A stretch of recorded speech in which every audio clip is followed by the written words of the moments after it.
الحمد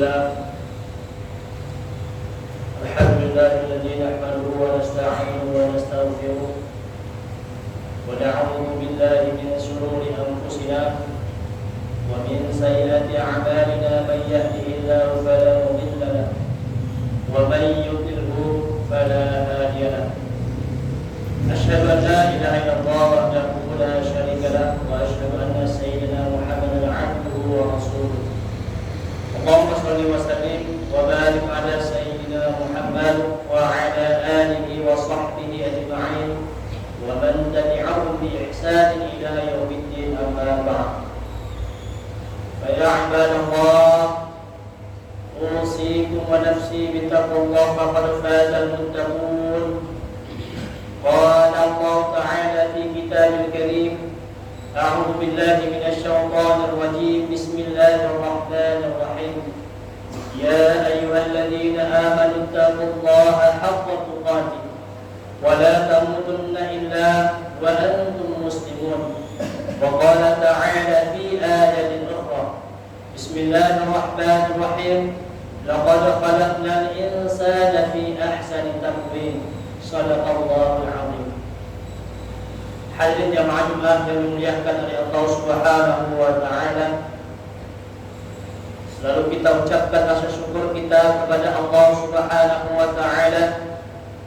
Pada Jumat ini kita masih diberikan kesempatan oleh Allah, yaitu melaksanakan kewajiban kita bersama, yaitu melaksanakan salat Jumat secara berjamaah. Untuk itu marilah kita bersolawat kepada Rasulullah sallallahu alaihi wasallam dengan ungkapan Allahumma shalli ala sayyidina Muhammad wa ala ali sayyidina Muhammad. Mudah-mudahan kita termasuk umat yang dipilih oleh Rasulullah sallallahu alaihi wasallam. Kita selaku umatnya mengharapkan syafaatnya di yaumil mahsyar kelak. Di sini khatib berwasiat kepada jemaah yang dimuliakan Allah, terutama pada diri khatib pribadi dan juga keluarga.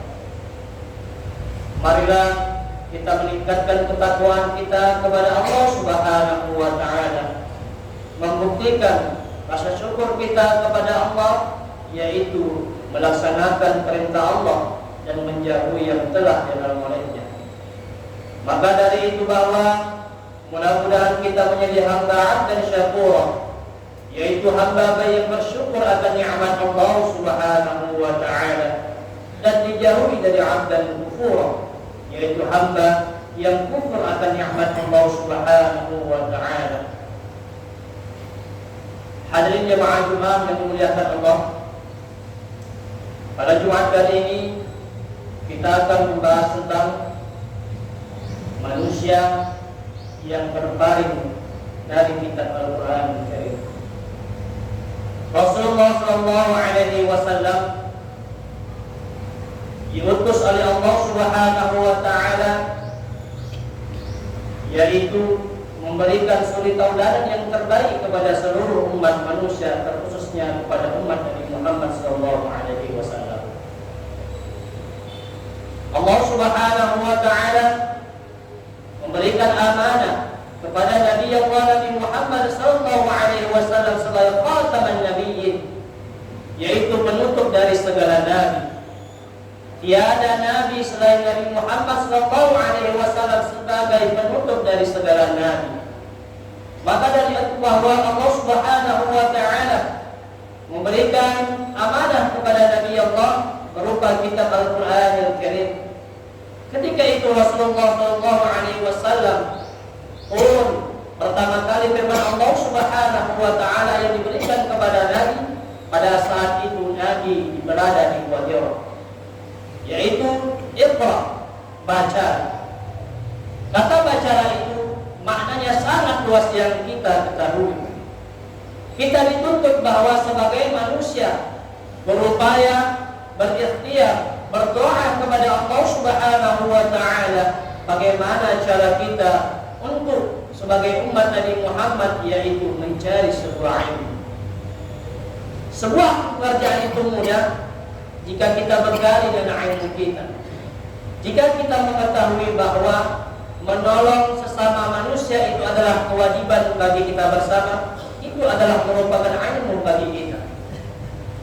Itulah aturan hidup di dalam Islam berdasarkan Al-Quran dan hadis dan sunnah-sunnah Rasulullah SAW melalui fiqh, qawaidul fiqh, ada yang bernama qiyas dan lain sebagainya di dalam usul fiqh.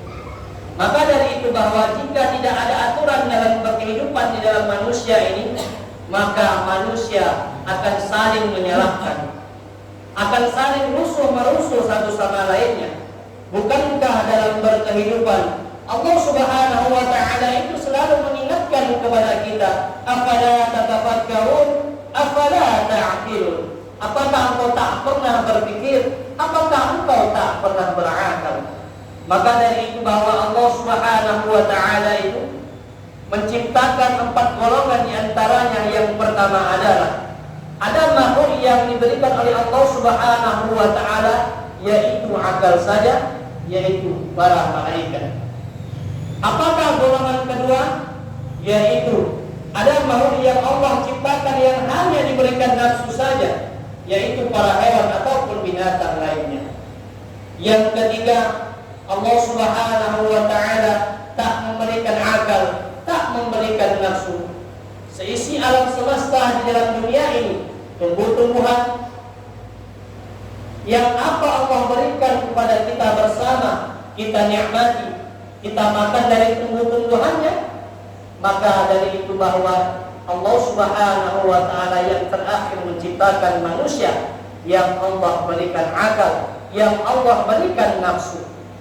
Laqad khalaqnal insana fi ahsani taqwim, kata Allah, sesungguhnya kami telah menciptakan manusia itu dalam bentuk yang sebaik-baiknya. Suatu saat nanti kita sebagai manusia yang tak akan dipandang oleh Allah Subhanahu wa ta'ala dari umurnya, baik dia yang muda, tua, maupun yang sudah sesepuh dalam hidupnya, bahkan diberikan oleh Allah Subhanahu wa ta'ala bonus umur kepada kita bersama.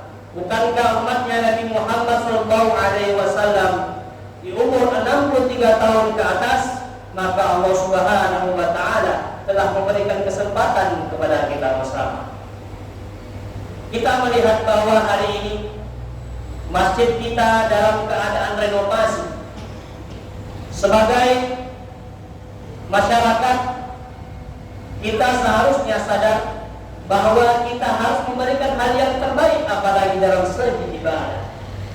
Bukannya Allah Subhanahu wa ta'ala itu telah banyak memberikan harta kepada kita, walaupun harta itu sedikit, walaupun tidak banyak, tetapi jika kita memberikan infak, kita memberikan apapun jenis barangnya, Allah Subhanahu wa ta'ala akan mencatat amal kebaikan kita di padang mahsyar kelak nanti. Yauma yafirru al-mar'u min akhihi wa ummihi wa abihi wa sahibatihi wa banihi likulli imri'in minhum yawma idzin sya'nun yughnihi. Kalau kita orang yang cinta kepada Al-Quran, kita melaksanakan apa yang telah diperintahkan Allah kepada kita bersama. Melalui Al-Quran, Allah Subhanahu wa ta'ala banyak mengingatkan kepada kita bersama, baik dari saudara-saudari kita, mak kita, ayah kita, bahkan kerabat-kerabat kita. Yauma yafiru al-mar'u min akhihi wa ummihi wa abihi wa sahibatihi wa banihi likulli imri'in minhum yawma idzin sya'nun yughnihi. Di dalam dunia ini tiada tulus cinta di hadapan manusia itu sendiri, saudara-saudari kita, anak-anak kita, ibu kandung kita, ibu bapak kita. Maka dari itu bahwa mereka akan sibuk dengan kesibukannya mereka masing-masing. Ketika kita meninggalkan dunia ini, satupun tiada saudara-saudari kita, bahkan saudara kandung kita sekalipun, mereka tak akan pernah mau menemani kita di dalam kubur. Siapakah yang akan setia menemani kita dalam kubur sebagai bekal dalam kehidupan akhirat nanti? Yaitu harta-harta kita. Kita titipkan kepada siapa? Kita titipkan kepada orang yang berhak menerimanya. Kepada masjid-masjid yang dalam keadaan merenovasi, kita berikan 1 sak semen. Maka Allah Subhanahu wa ta'ala suatu saat nanti semen itulah yang akan menjadi saksi dalam kehidupan kita bahwa kita sudah memberikan yang terbaik, walaupun kita tak mampu memberikan hal yang banyak kepada masjid-masjid yang sudah kita renovasi sampai hari ini.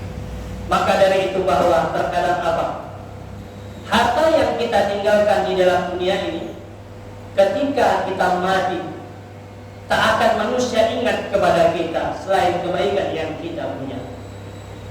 Ketika harta yang kita miliki akan menjadi kotoran, ketika harta yang kita tinggalkan akan menjadi rebutan, tetapi ada harta yang selalu menemani kita, kita berikan kepada orang-orang yang berhak menerimanya, kepada pondok pesantren yang sampai saat ini mereka membutuhkan uluran tangan kita, masjid-masjid yang sampai saat ini yang kita lihat yang masih dibangun, Allah Subhanahu wa ta'ala tak akan pernah mengingkari janji kepada hamba-hambanya. Berapapun yang kita berikan, apapun yang kita berikan, baik berbentuk barang, baik berbentuk materi maupun uang, Allah Subhanahu wa ta'ala akan melipat gandakan harta kita, melipat gandakan rezeki kita. Pertanyaannya adalah, kenapa Allah Subhanahu wa ta'ala itu? Bukankah salat itu adalah sebagai penenang dalam hidup, mulusnya perjalanan hidup? Sampai hari ini kita lihat bahwa kenapa marbot masjid tak pernah Allah Subhanahu wa ta'ala itu kita melihat mereka itu menjadikan mereka yang kaya. Salat itu adalah penenang dalam hidup. Allah Subhanahu wa ta'ala berulang kali wa aqimus shalah berulang kali dalam surah Al-Baqarah, bahkan sekali itu mengingatkan bahwa kepada kita untuk mendirikan salat. Salat itu adalah tiang agama bagi kita. Suatu saat kelak Allah Subhanahu wa ta'ala pertama kali amalan yang akan dipertanyakan oleh Allah Subhanahu wa ta'ala itu adalah mereka yang melaksanakan salat.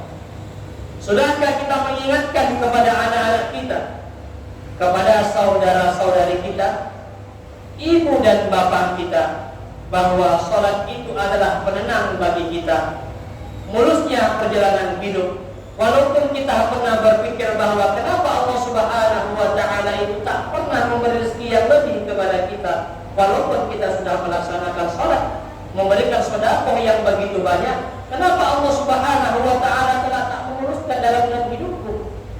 Allah Subhanahu wa ta'ala itu akan memilih hamba-hambanya, manakah yang tulus, manakah yang tidak. Terkadang apa?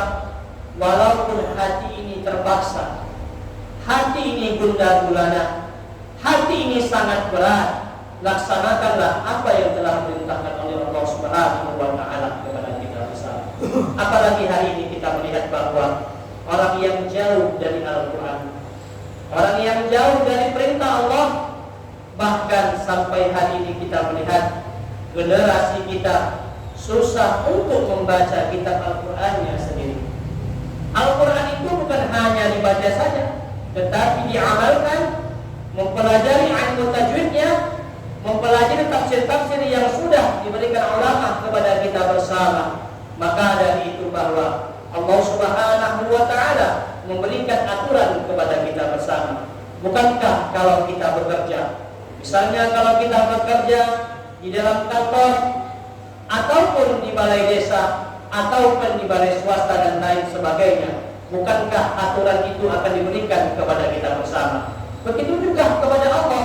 Kalaulah aturan itu tidak ditetapkan dalam Al-Quran dan juga hadis Rasulullah SAW, melihat perkembangan zaman sampai saat ini, maka sampai hari ini manusia, kalau jika tak diberikan aturan, maka yang terjadi adalah bunuh-bunuhan yang menjadi tradisi halal bagi kita bersama. Itulah Allah kenapa memberikan aturan. Bukankah Allah Subhanahu wa ta'ala telah banyak memberikan nikmat kepada kita bersama? Kenapa Allah Subhanahu wa ta'ala menuntut kepada kita? Sama halnya saja ketika kita bekerja dimanapun, apa yang kita harapkan?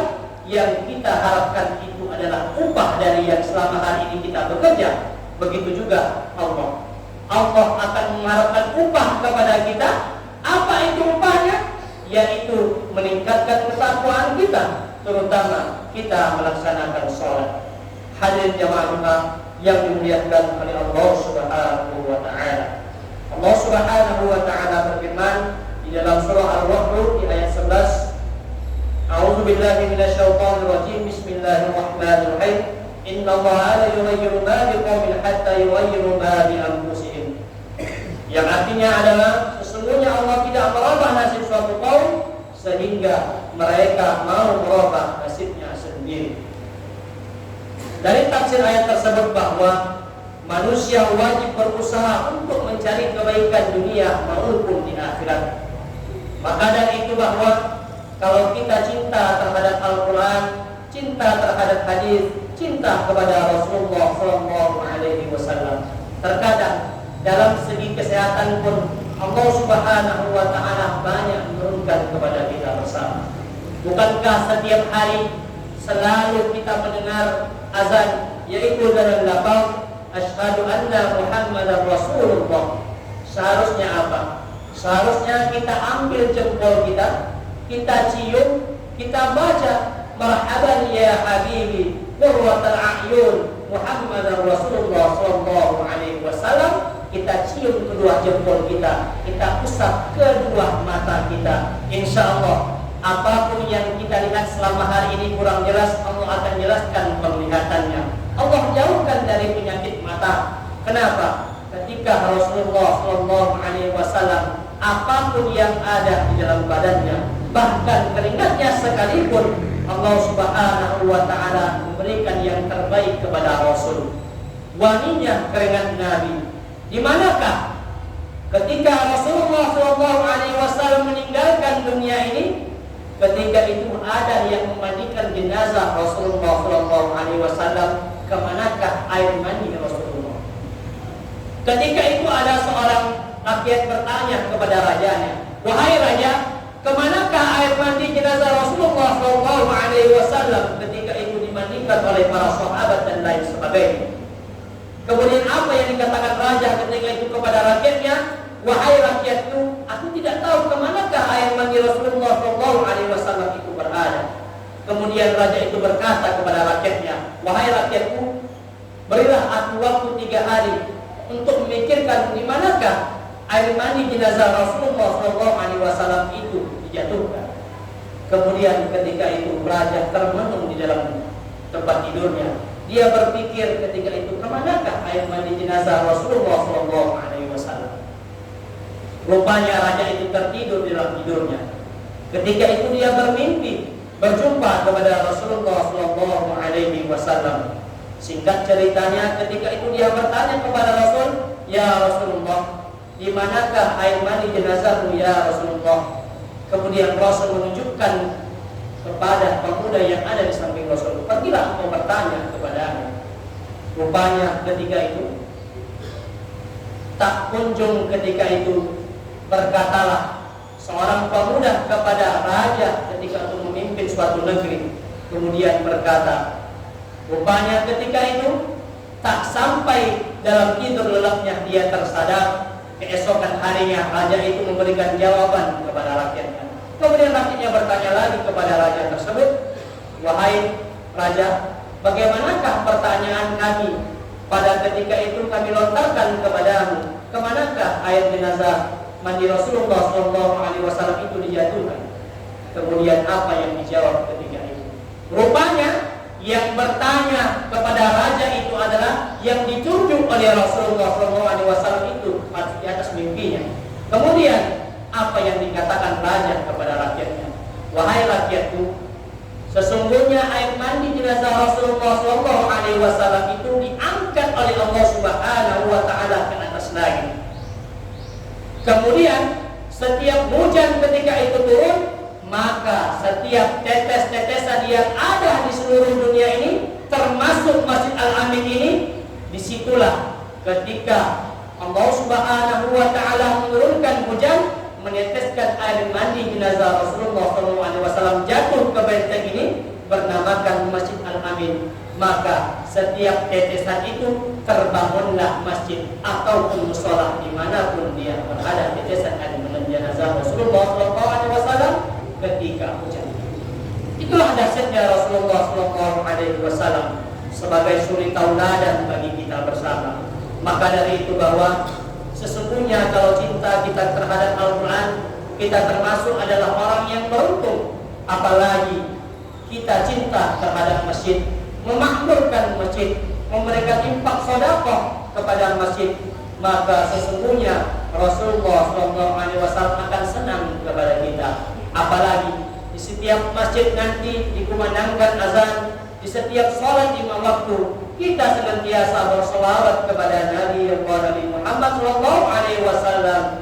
Walaupun ketika itu 5 waktu kita hanya berselawat kepada Nabi pada tahiyat awal dan juga tahiyat akhir. Hadirin yang ma'lumah yang dimuliakan oleh Allah Subhanahu wa taala, yang terakhir adalah kesimpulannya, ketika Allah Subhanahu wa taala menciptakan Al-Qur'an sebagai hudan linnas, hudan lil muttaqin, maka dari itu bahwa tugasnya kita adalah bagaimana kita tetap cinta kepada Al-Quran, membaca Al-Quran setiap waktu. Apalagi di zaman teknologi ini yang begitu canggih, bahkan kita bisa download di Play Store itu Al-Quran. Walaupun kita sibuk bekerja, kita sempatkan dalam diri kita, niatkan dalam hati kita untuk membaca Al-Quran. Di setiap ayatnya Allah Subhanahu wa taala di setiap hurufnya akan memberikan ganjaran pahala. Supaya apa? Supaya Al-Quran itu tetap bertahan. Jika kita tak pernah mengkaji Al-Quran, kita tak pernah mengkaji tafsir, maka yang terjadi adalah hukum-hukum yang ada di dalam Islam ini akan hancur suatu saat. Bukannya kita melihat bahwa hari ini ulama-ulama yang sudah dijemput oleh Allah Subhanahu wa taala, ahli tafsir, ahli hadis, ahli fikih dan lain sebagainya, apalagi terkhususnya di Batubara ini, ulama-ulama besar yang sudah dijemput oleh Allah Subhanahu wa taala. Siapakah generasi mereka? Generasi mereka adalah anak-anak kita, pemuda-pemudi yang sampai hari ini berkhidmat kepada umat. Kita dukung, kita teruskan program kita. Maka dari itu bahwa sesungguhnya Allah Subhanahu wa taala akan memuliakan kita kepada hamba-Nya yang selalu cinta terhadap Al-Quran. Amin amin ya rabbal alamin.